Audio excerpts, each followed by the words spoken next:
Hey, salut, j'espère que vous allez bien. Aujourd'hui, j'avais envie de vous parler ce qui m'a longtemps empêché de faire ce que j'avais envie de faire avec la visibilité que je voulais avoir sur les réseaux sociaux. Depuis des années, quand je vois comment les gens se font dézinguer. Là, il y a 2-3 jours, j'ai vu que 12 février, qui est une femme qui a eu des brûlures partout sur tout le corps et qui a parlé de sa reconstruction. Et quand je vois le commentaire qu'elle a reçu d'un mec qui lui dit bon bah c'est bon, passe à autre chose, tu fais ça pour le buzz, t'as pas autre chose à raconter. Mais comment on peut aller dans la méchanceté comme ça? De la même façon, les femmes sur YouTube en général, elles mangent cher, vraiment. Que ce soit YouTube ou que ce soit Twitch ou que ça soit sur les réseaux, les influenceuses, elles sont toujours critiquées sur leur physique. Si elles sont mamans, sur la façon dont elles élèvent leurs enfants. Si elles montent leurs enfants, mon Dieu, il y a des critiques sur le physique, sur... Non mais, moi je comprends pas les gens, je comprends pas. Qui va faire ça dans la rue? Alors sous prétexte que, comme elles se rendent visibles, il faut qu'elles assument. Je suis désolée. Dans la rue, vous allez jamais voir quelqu'un, et pourtant il est visible, il existe, il est là. Et vous allez pas lui dire, ah ben t'as vu tes fringues, c'est horrible. Ah t'as fait du botox, c'est moche. Ah t'as vu ton nez, il faudrait le refaire. Ah t'as l'air du... Non, ça n'existe pas. On ne fait pas ça dans la vraie vie. Bah les réseaux, c'est la vraie vie, mais filmée. Donc critiquer les habits de quelqu'un, critiquer le physique de quelqu'un, critiquer le contenu de quelqu'un, je comprends pas. Donc ça me faisait vraiment peur parce que j'aimerais bien dire que je m'en fiche du regard des autres, mais ce serait complètement fou. J'essaye de travailler à m'en détacher, mais ça fait jamais plaisir de se prendre une remarque. Si la remarque est constructive, bien évidemment, celle-ci, moi, je peux l'encaisser. Au contraire, même, elle fait avancer. Mais si c'est juste comme Jean-François ou Jean-Pierre, je sais plus comment il s'appelle, sur ma vidéo de Marrakech, qui juste me marque expédition tellement basique, 3 petits points.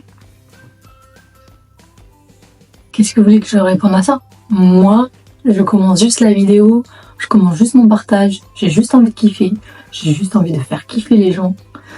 Et si ça vous fait pas kiffer, sortez de la vidéo et allez voir ce qui vous fait kiffer. Enfin, comme on fait à la télé, un programme ne plaît pas, on zappe. C'est quelque chose qu'on fait gratuitement, pour le plaisir. Alors ça va, c'est pas le commentaire le plus dingue de la terre. J'ai pas été blessée, je me suis dit, ah tiens, ça y est, on y arrive, parce que je m'étais préparée à ça, parce que se lancer sur les réseaux sans se préparer à ça, c'est compliqué. Mais venez, on fait quelque chose d'autre. Venez, on se concentre sur la bienveillance. Quand vous aimez un contenu, dites-le, faites un like, que ce soit sur YouTube, que ce soit sur Insta, que ce soit sur Facebook. En fait, sur les réseaux, ce qui est le plus important, c'est votre attention.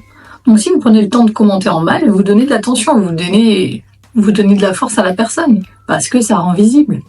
Alors après, vous ne donnez pas de la force mentalement, mais l'algorithme le prend en compte et donc ça met en avant son contenu. Moi, je suis un bisounours, je suis Dora.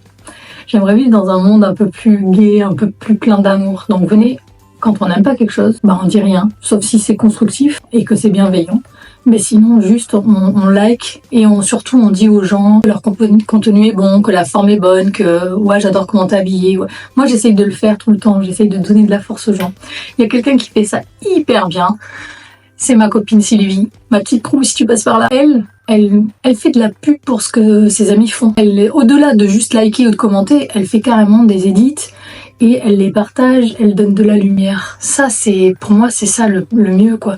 On a tous des amis qui se sont lancés dans une auto-entreprise, qui ont besoin de force, qui ont besoin de visibilité. Vas-y, on se concentre sur ça. On se concentre pas sur d'aller critiquer le physique ou la personne. Moi, j'ai envie qu'on fasse une chaîne d'amour et de bienveillance sur les réseaux. Parce qu'il y a tellement de côté noir, de la force obscure. Et puis, bon, je suis comme tout le monde, Il y a des fois où j'ai pris mon petit clavier et je me suis énervée. Mais souvent, si t'es sous la colère, ça sera jamais bon. Parce qu'après, quand l'émotion est passée, soit on se dit ça vaut pas la peine, soit on se dit ça vaut la peine, mais je vais essayer de faire quelque chose de constructif. Après, il y a tout ce qui est troll et haters, et là, c'est encore quelque chose de différent. Et malheureusement, je pense que c'est des gens malheureux et que on peut rien faire pour eux, quoi. Donc ils ont juste envie de déverser la haine, d'énerver les gens, et c'est leur but. Et en fait, c'est pareil, de leur donner de la lumière, ça sert à rien, quoi. Donc venez, on laisse tomber les trolls et les haters et on se concentre sur les chevaliers de lumière.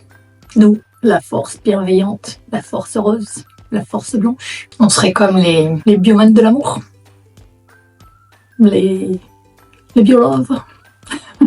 Donc, venez, les biomanes du love, et ouvrez vos esprits.